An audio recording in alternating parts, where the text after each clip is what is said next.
चला आज परत त्याच सरकारी कामासाठी मी निघालेली आहे. कुठे तर ते पुढे नक्की सांगते. अहो बोलले गाडी घेऊन जा, पण मी बसनी जाणं प्रेफर केलं.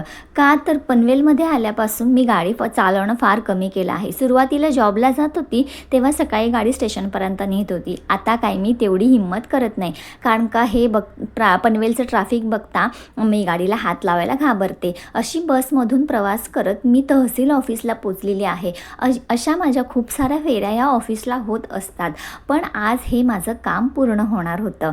तर आज मी आणायला गेली होती रेशन कार्ड आणि फायनली ते मिळालं होतं. याचसाठी मी भरपूर अशा फेऱ्या मारत होत्या आणि रेशन कार्ड माझ्या नावावर होतं. तुम्हाला माहिती नसेल तर आता घरातील स्त्रीच्या नावावर असतं रेशन कार्ड. आणि बघताय माझा आनंद, मला फार आनंद झाला होता. कुठली तरी गोष्ट आपल्या नावावर आहे. येता येता महाराजांचं स्मारकसुद्धा दिसलं. महाराजांना मानाचा मुजरा. धन्यवाद. बाय.